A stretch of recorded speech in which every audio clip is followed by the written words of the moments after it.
the burden of being light. There exists a truth so subtle, so spiritually unsettling, that most will deny it the moment it whispers in the chambers of their soul. Not all beings of light remain in the light. Some fall, some dim.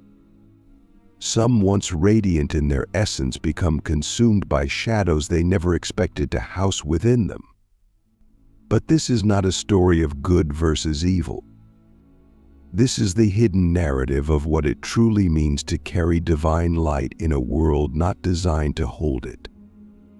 From the moment a light-chosen one awakens to their calling, they are marked not in ways the world can see, but in ways only the soul can feel. There is a silent knowing, a remembrance of a vow made long before time became linear. It is the ancient agreement to enter density carrying a frequency that vibrates above the collective norm, to uplift, to guide, to remember when others forget.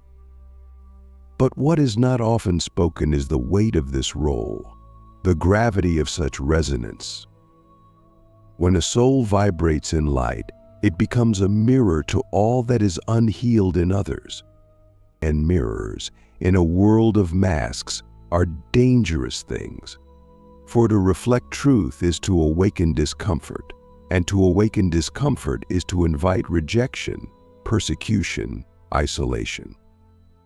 Thus the light-chosen one, born with a heart tuned to the subtle music of the divine, quickly learns that their presence disturbs as much as it comforts. They are misunderstood not because they are wrong, but because they are too early for a world still slumbering in illusion. Every interaction becomes a lesson in paradox. People are drawn to them and repelled at once. They are loved in fragments, feared in fullness. And so from a very young age, the light-chosen one begins to fracture. Their luminous core, ever pulsing with the codes of higher realms, collides with the density of societal expectations, emotional trauma, and energetic overwhelm. They become hyper-aware, sensitive to energies, vibrations, thoughts unspoken. And in that sensitivity, they often lack shields. They absorb. They transmute. But no one teaches them how to release. No one explains the spiritual hygiene necessary for beings of such vibrational delicacy. The result is spiritual toxicity: light turned heavy, clarity turned confusion, giving turned depletion. Over time, they begin to doubt their own light. The very thing they were chosen for begins to feel like a punishment. Why am I like this? Why does it hurt to feel so much? Why does no one see what I see? These questions are not intellectual, they are soul cries. And when the soul cries long enough without an echo of recognition, it begins to close. The chosen one begins to retreat not from arrogance, but from exhaustion. From here, the descent begins. It is slow, subtle, and seductively disguised. Click subscribe to this channel to get more profound spiritual lesson. At first, it looks like boundaries. Then, emotional withdrawal. Then, spiritual skepticism. Eventually, the light within starts to flicker. Not because it has died, but because it no longer trusts the world with its flame. The light-chosen one becomes a shadow of themselves, ironically hidden beneath the very light they once offered so freely. They still help people, but now with distance. They still speak truth, but with a bitterness that wasn't there before. They have become dark, not demonic, not evil but dark in the sense that their inner world is now guarded, armored, mistrustful. The light has not left them, it has simply gone underground. And underground light, if left too long, begins to morph. It becomes power without compassion, clarity without humility, truth without love. These are the dark chosen ones, the ones who once healed with open palms and now wield truth like a blade. Not all do it maliciously. Some are still in pain, trying to protect what remains of their essence. But the shift is real. The transformation is undeniable. And herein lies the terrifying beauty of the chosen path, that even the holiest among us are not immune to shadow. That light, when unreceived, can become rage. That purpose, when unmet, can become poison. And the most haunting part? It could be you. Yes, you, reading this, feeling the ache of recognition. You, who have tried to stay kind in a cruel world. You, who have forgiven too much, spoken too gently, and bent your soul to make others comfortable. You are not weak. You are not broken. But you are tired, and tiredness in the soul is the doorway through which darkness enters dressed as relief. The world will not warn you when you begin to turn. It will not whisper, "This is the moment you stop being a healer and start being a fortress." That line is invisible. It is crossed not in one dramatic fall, but in 1,000 quiet surrenders. The day you stop crying, the day you stop praying, the day you help someone and feel nothing, the day your joy becomes a memory. These are not failures, they are signs. Signs that your light is suffocating. Signs that the mission needs revision, not abandonment. But most never pause long enough to notice.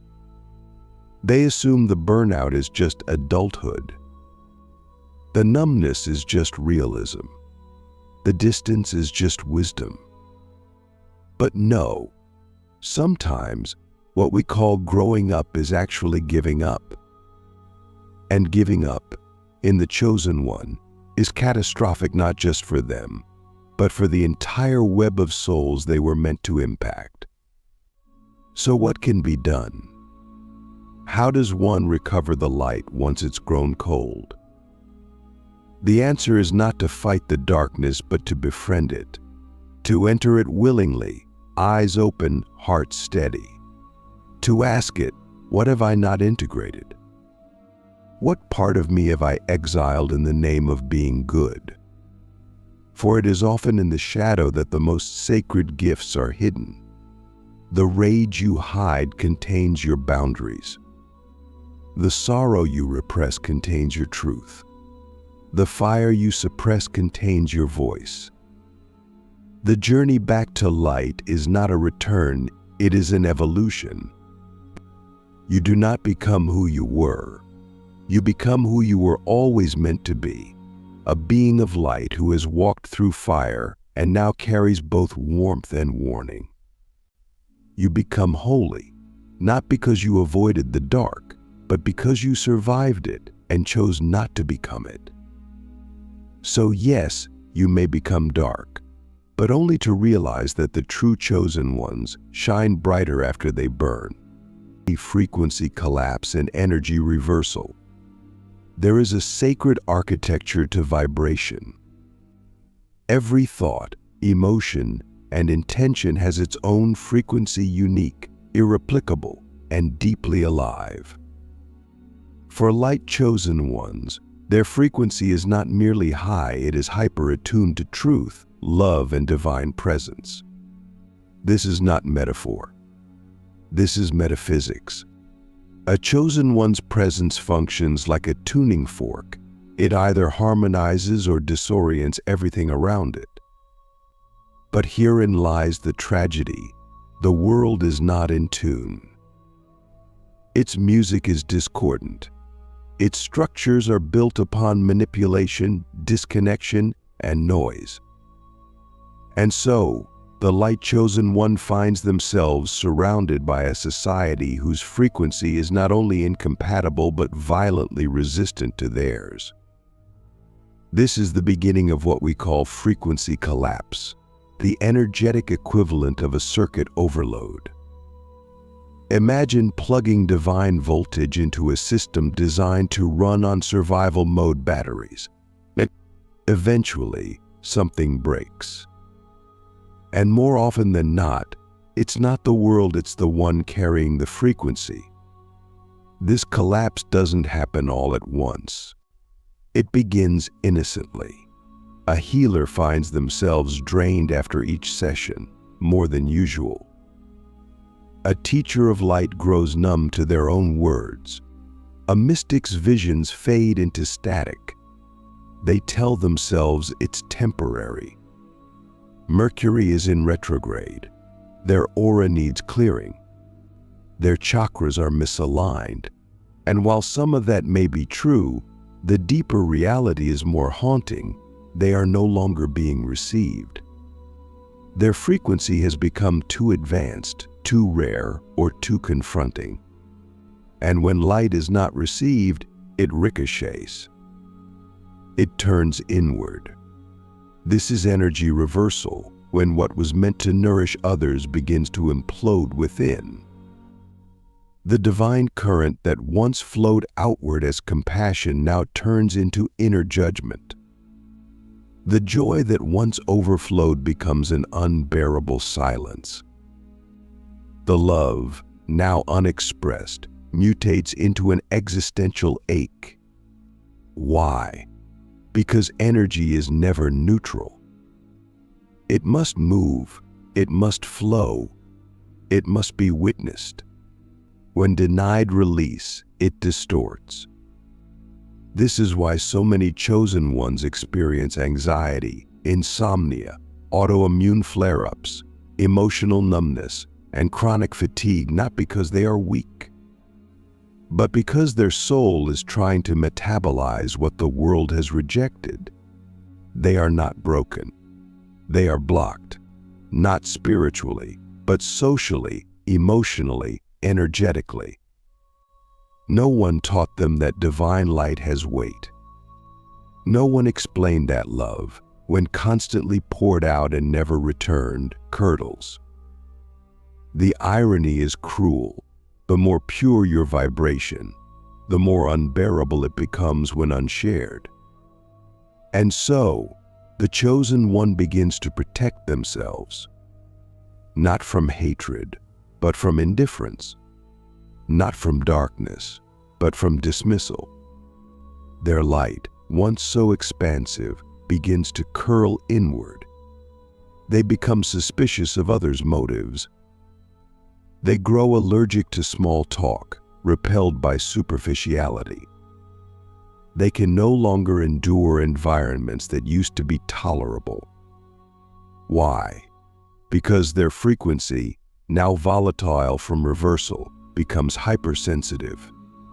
They are not just burnt out, they are radioactive, still carrying divine codes, but unable to express them safely, still holding wisdom, but feeling like a foreign language to everyone around them. In this state, the chosen one is vulnerable not to physical harm, but to a far more insidious danger, the slow seduction of spiritual nihilism. Maybe none of this matters. Maybe the mission was a lie. Maybe the light was just a delusion. These aren't mere doubts. These are soul-level fractures. And if left unchecked, they become invitations to the very shadow the chosen one was sent to transcend. At this point, many fall into what can only be described as dark rebirth. It looks like retreat, but it's really a reset. It feels like death, but it's actually alchemical fermentation, the ego melting, the identity liquefying, the spirit preparing for reconfiguration. But it is excruciating, not because the light has left, but because the vessel must now evolve to house it differently. Think of it like this: you are no longer a candle. You are becoming a star, and stars are born from collapse, from gravitational implosion, from inward destruction that triggers outward brilliance. But until that brilliance stabilizes, it feels like madness. It feels like failure. It feels like you've lost everything you were. You haven't. You've lost who you no longer need to be. And this is the hardest spiritual lesson of all, that some lights die not because they were weak, but because they were outgrowing their container. That frequency collapse is not failure, it is the first sign of spiritual mutation. The energy was never meant to flow in one direction forever. It was meant to cycle, to expand, to evolve into something more powerful, more embodied, more sovereign. But only if the chosen one survives the implosion. Many don't. They remain locked in bitterness. They become spiritual cynics. They mock the path they once walked. They hide their gifts behind intellectualism, sarcasm, or detachment. And to the world, they seem fine, successful, even. But inside, their frequency is dormant. Not gone, just silent, waiting, watching, until the soul is ready again, ready to open, ready to burn, ready to express not as martyrdom, but as mastery. This is the crossroads. And this is where you must ask yourself, are you collapsing? Are you burning out not because you are failing, but because your energy is no longer meant to flow in the same way? What if the reversal is a calling not to retreat, but to reconfigure? What if your exhaustion is sacred? What if your numbness is a chrysalis? What if the light you once shared must now become the fire that reforges your own being? The chosen ones who become dark are not lost. They are evolving. They are becoming wild again. They are returning to a deeper truth, one not based on performance or purity, but on power that is integrated, embodied, and undeniable. And if you are at this threshold, know this: you are not broken. You are being recalibrated. You are not alone. You are in initiation. And most of all, you are not done. The world may not be ready, but you are. And readiness is not a feeling. It is a vibration. One that says, I will not collapse. I will not reverse. I will rise darker, yes. Fiercer, yes, but still light, always light. The sacred fall, when God chooses to break you to awaken you. There are moments in the life of a light chosen one that can only be described as divine betrayals, those excruciating, soul-crushing events that shatter every illusion, but dissolve every anchor, and leave you naked before the mirror of your own becoming. These are not ordinary breakdowns. They are not just psychological crises, emotional spirals, or bad karma loops. No, these are orchestrated spiritual devastations. They are holy demolitions, and for the chosen ones, they are terrifyingly necessary. Because the truth is this: God doesn't only speak through light. God speaks through collapse, through confusion, through the unbearable weight of silence after a prayer you whispered on your knees goes unanswered. You thought your spiritual path would protect you, that being chosen meant being carried. But you were not chosen for comfort.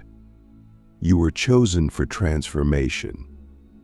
And transformation, when it is real, hurts like hell. The sacred fall is not punishment. It is preparation. It is when God's source, The divine, whatever name resonates with your soul, reaches into the most constructed version of you and tears it apart, not out of cruelty, but because your light has outgrown its form. And here's the mystery that breaks the mind open. The more sacred the mission, the more severe the breaking. Why? Because illusion must die for essence to rise. If you still think being good is enough, you cannot hold divine truth. If you still seek validation from wounded systems, you cannot lead the healing of those systems. If you still cling to the identity of the Light One, you cannot integrate the full spectrum of what it means to be a soul incarnated in duality. So the sacred fall comes. It arrives uninvited, unapologetic. It may take the form of betrayal from those closest to you, a spiritual disillusionment so total it makes you question every past experience, or a personal loss so profound it strips your heart of its defenses. And in that abyss, you will feel abandoned not just by the world, but by God. You will scream into the void and hear nothing back. You will beg for signs and receive silence.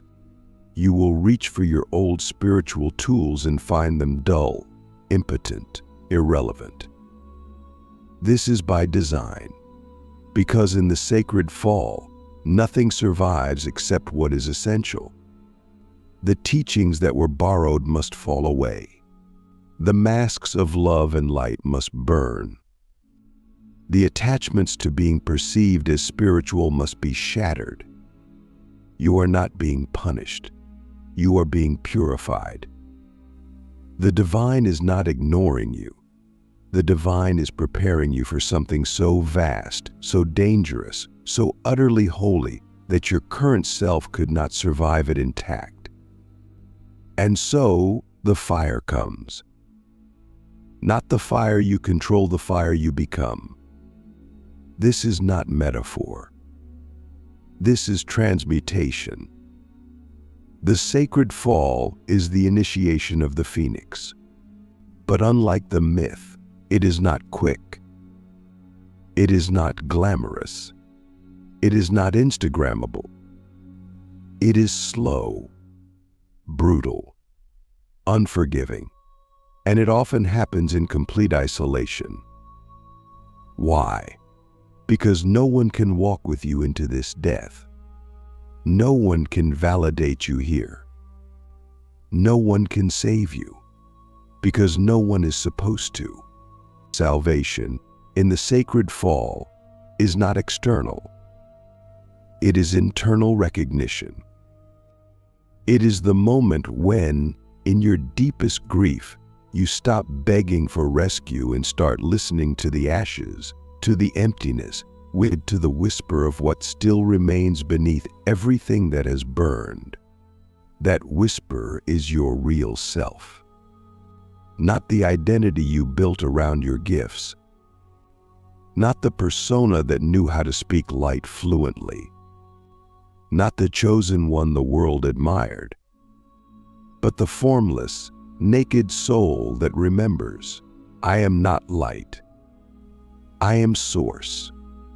In that moment, something cracks open. Not a revelation, not an enlightenment, something deeper, a remembering that your power was never in the purity of your energy, but in your capacity to be everything, the healer and the wounded, the guide and the lost, the light and the fire. This is when the dark chosen one is born, not in corruption, but in completion. The one who has walked through every spiritual fire and still bows, not from fear, but from recognition. The one who no longer needs to shine to prove worth, but carries darkness like sacred ink etched across the soul's skin. The one who says, I have died in God's silence, and I still trust. This is not the end of your path. This is your ordination. You are not just here to love. You are here to become the embodiment of what love requires: boundaries, clarity, sacred anger, discernment, devotion, and wild, dangerous, uncompromising grace. The sacred fall teaches you that being chosen was never about being above others. It was about being broken in such precise ways that your soul becomes a living key able to unlock the pain in others, not through perfection, but through presence. And so, when you ask, why did I have to lose everything? The answer is, because you were meant to become everything. When you ask, why did I fall into the dark? The answer is, because light that never integrates darkness is blinding, not illuminating. And when you whisper, in your most broken hour, am I still chosen? The answer is not spoken, it is felt. It is in the breath that still moves through you, the pulse that still beats, the eyes that, though weary, still see beauty, the heart that, though scarred, still says yes. You are not broken. You are being refined. You are not lost. You are being rerouted. You are not over. You are just beginning. But this time, your light will not be innocent. It will not be naive. It will not need applause. It will be sovereign, fierce, sacred, and most terrifyingly beautiful of all, it will be yours.